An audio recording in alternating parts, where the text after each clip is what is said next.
Hi, I'm Andy Boyle. Welcome to this week's episode of RedEye'e Funny Talk. This week we have comedian Jeff Steinbrunner. I was downtown here in Chicago, and I gotta tell you guys, gargoyle salesmen were on point 100 years ago. I think that shit's everywhere. I think that'd be a very hard sell. We're just like, okay, you know what? I love your brownstone.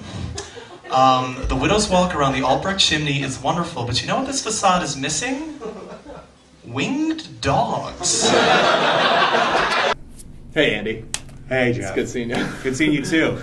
So you started doing comedy in Ohio. Yes. Tell me a little bit how that's different from Chicago. Well, at the time, now the Cleveland scene in Ohio has gotten a lot better because of Ramon Rivas and some other comics out there that really built it up. But at the time, when I was there about 4 years ago, it was very, very bad. And I had to drive. I would actually, from Cleveland, I would drive down to Columbus. It was about 2.5 hours, but I would go there at least once a week because they just had a better scene.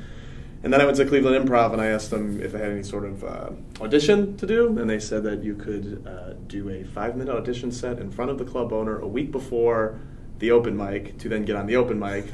And I said, I'm just going to move to Chicago. So makes sense. A lot of opportunities. It worked out. Yes, it did. And so one thing you're involved in is Chicago Underground Comedy. You're a cast member. Cast member of Chicago Underground. Explain the cast member thing to people that might not know what that means. So for some shows that are run independently, a lot of the producers become just the players on the show, and they'll normally book themselves and the lineups around them. But even though it was comic run for a while, a lot of those people went to LA, like Dan Telfer, Tony Sam, people who started Chicago Underground, and now Elizabeth McQuern and Brian Bowden, her husband, who does do comedy, are the main producers behind it. And then they have a cast that they kind of interchange and play with for different things, which is nice because there's a rotating number of us that are going to be secure on the show, but then they always get to bring in out-of-towners and other guests, which has been fun. Very cool. Yeah. And then another show you're involved in is Parlour Car. Yes. Tell us a little bit about that. It was the brainchild of Matty Ryan. He wanted to find the coolest room possible. He did it at Bar de Ville, which is a neat little back room, which kind of looks like, I don't know, somewhere where the Marquis de Sade would hang out. It's scary old furniture, and it's got kind of this Victorian feel, but he redesigned the room in the back, so it actually has got this nice kind of like Parlour Car, old world feel to it, and it's just the kind of vibe that he wanted. Now it's a small group. That one's more just the producers and players, so it's me, Adam Burke, and Matty Ryan right now. Very cool. And it's been very fun. Cool. So now we're going to go to the part where we ask you some questions that are kind of Chicago-oriented. Serious questions. Very serious questions. First one. You're given a free apartment so you can focus on your comedy, but your free apartment is just a McDonald's Ball Pit. Do you take it? Okay. Do kids get to enter the ball pit while I'm living there? Yes. Man, you could bounce a lot of ideas off of them, though. Oh, free. I'm going to pass just because of the smell of McDonald's. I don't want to be around it. Makes sense. Second question.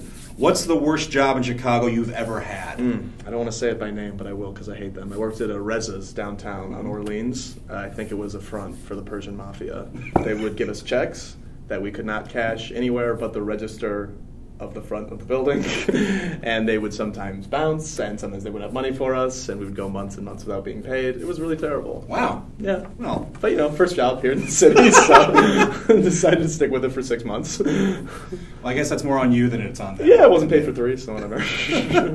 Third question. If you could move Wrigley Field somewhere else in Chicago, where would you move it and why? I would move it to Navy Pier.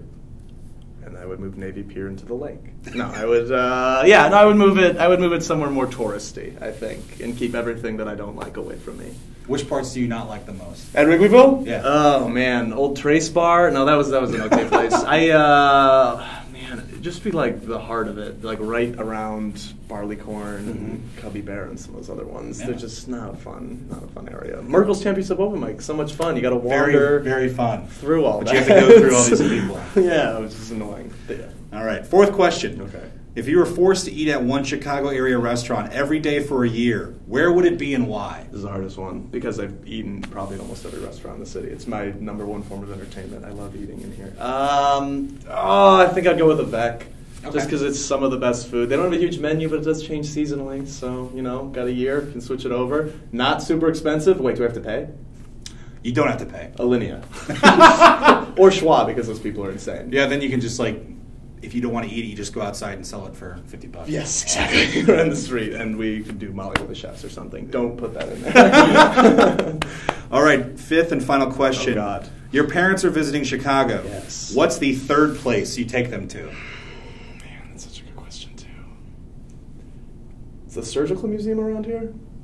I don't know. I haven't been to that yet. I heard that that's pretty good. The third place I would take them to that I've been to before that I enjoy, I would go to... Come on, Jeff, you can get this. This thing is just all food. That's all the places I know. Like Little Goat, Au Cheval.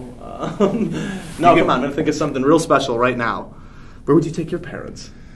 Oh, I think I would just take them into a tall building. So just anywhere to show them I'd something? be like, look, this is probably the entire height of all buildings in Nebraska.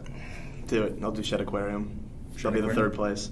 All The right. first place will be restaurants. That's where I go. Great. All right. Well, this has been another great episode of RedEye'e Just Talk the Funny. best. Just the best. How was Flannery's better than this? He was okay. I'm your host, Andy Boyle. Check us out next week for another episode with another great Chicago area comedian. But not as good as me. Thanks, guys.